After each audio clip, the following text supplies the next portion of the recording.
चित्तौड़गढ़ जिला मुख्यालय पर अपनी विभिन्न लंबित मांगों को लेकर 10,000 से ज्यादा अफीम किसानों का जनसैलाब उमड़ पड़ा।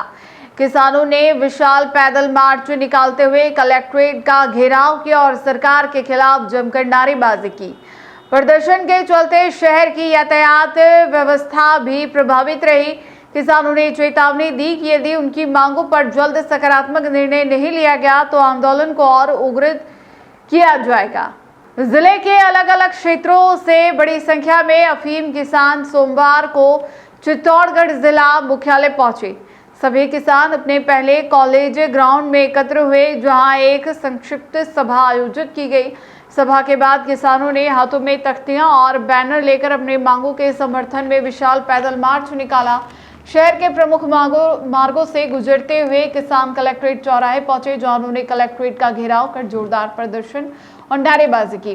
प्रदर्शन में शामिल किसानों का कहना था कि उनकी कई मांगे लंबे समय से लंबित है, लेकिन अब तक सरकार और प्रशासन की ओर से कोई ठोस निर्णय नहीं लिया गया। किसानों ने स्पष्ट शब्दों में चेतावनी दी कि यदि उनकी जायज मांगों पर शीघ्र कार्रवाई नहीं हुई तो वे उग्र आंदोलन करने के लिए मजबूर होंगे। किसान आंदोलन का असर शहर की यातायात व्यवस्था पर भी देखने को मिला। कलेक्ट्रेट चौराहे और आसपास के मार्गों पर वाहनों की लंबी कतारें लग गई।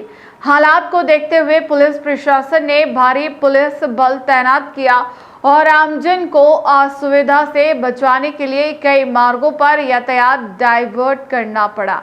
प्रदर्शन के दौरान किसान प्रतिनिधियों ने प्रशासन को अपनी मांगों का ज्ञापन भी सौंपा। किसानों ने मांग की कि डोडा चूरा को कठोर एनडीपीएस एक्ट से हटाकर आबकारी अधिनियम के तहत शामिल किया जाए। इसके साथ ही आबकारी और अफीम नीति के तहत पिछले 8 वर्षों से डोडा चूरा नष्टीकरण की प्रक्रिया का विरोध जताते हुए इसे अव्यावहारिक बताया। किसानों ने यह भी मांग रखी कि निर्दोष किसानों पर दर्ज होने वाले मामलों में धारा 8/29 के कथित दुरुपयोग के समाप्त किए जाए, ताकि उन्हें अनावश्यक कानूनी कार्रवाई और उत्पीड़न का सामना नहीं करना पड़े। प्रदर्शन के अंत में किसानों ने सरकार से जल्द सकारात्मक निर्णय लेने की मांग दोहराई। किसानों की आज का जो धरना है, इसका मुख्य ये कि राज्य सरकार ने अभी एक नोटिस जारी किया किसानों को कि जो डोडा चूरा है विगत 8 वर्षों का, वो डोडा चूरा नष्टीकरण के लिए थे।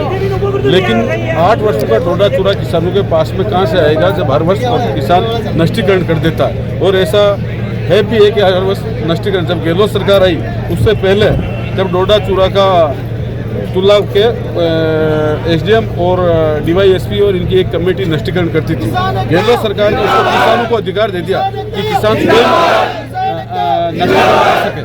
तो जब किसान स्वयं नष्टीकरण करने लगे, अगर इस सरकार के आने के भी 3 साल से रेगुलर नष्टीकरण हो रहा, इस साल में 8 वर्षों का डोडा चूरा मांगा जा रहा है। 8 वर्षों तक कोई डोडा चूरा घर पर रखता है और डोडा चूरा अगर घर पर नष्टीकरण की डेट से बाद में पाया जाता है तो मुकदमा दर्ज किया जाता है। तो कोई भी किसान अपने घर पर डोडा चूरा रखता नहीं है। तो एक तो ये गलत जो फरमान इन्होंने निकाला है, इसको निरस्त किया जाए।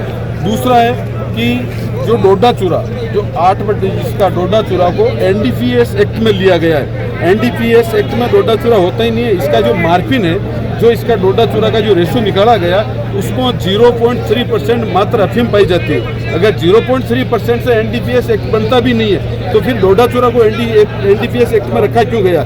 और इसको आबकारी विभाग जब नष्टीकरण कराता है तो फिर आबकारी विभाग के जो दारू का जो मुकदमा बनता है सेम उसी प्रकार का बनना चाहिए।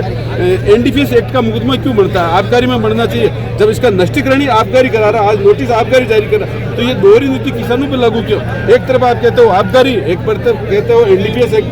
जब एनडीपीएस एक्ट को संचालन केंद्र सरकार करती है, आबकारी को स्टेट गवर्नमेंट करती है, तो इसको आबकारी में लिया जाए और डोडा चूरा को एनडीपीएस एक्ट से निकाला जाए। 8/29 के नाम से पुलिस नारकोटिक्स जांच के नाम से इतनी लूट अवैध करती है। आपने पिछले दिन देखा होगा कि नारकोटिक्स का एक अधिकारी कई जगहों से 1 करोड़ ले लिए, कहाँ से 50 लाख ले लिए। पिछली बार धरना देने से किसानों की जागृति से उस किसान को उसका हक का पैसा वापस देना पड़ा और उसको एपीओ होना पड़ा उस अधिकारी को। हालांकि उसके खिलाफ मुकदमा दर्ज करके जांच करके उसको जेल में होना चाहिए, लेकिन फिर भी सत्तासीन अधिकारी जो अधिकारी भी ऊपर से ऊपर मिले हुए, उन्होंने सारे अधिकारी ने उसको बचा लिया और आज एपीओ करके दूसरी जगह उसको पोस्टिंग दे दी। फिर इतने बड़े भ्रष्टाचार के अधिकारी भी बच जाते हैं, तो आम किसान तो बेचारा जिसकी खेती जो है उस खेती में उसको कुछ मिल नहीं रहा है, तो उसको एक सम्मानजनक पैसे के लिए मांग कर रहा है कि आप 50,000 रुपये प्रति किलो अफीम का दे दो और डोडा चूरा जो नष्टीकरण है उसका 500 रुपये किलो मुआवजा दे दो, वो तक नहीं दे रहे हो और आप उल्टे फरमान जारी कर रहे हो। इसके संबंध में किसान एकजुट है, आज किसान जागृत हुए। आज आपने देखा है कि हजारों की संख्या में किसान आए। अगर ये मांगे नहीं मांगी गई तो आने वाले समय में इस चित्तौड़ में किसान ही किसान नजर आएंगे और पूरा चित्तौड़ आज तो कलेक्टर को एक सांकेतिक रूप से घेरने का कार्यक्रम रखा है और आने वाले समय में पूरे चित्तौड़ में किसान ही किसान होंगे।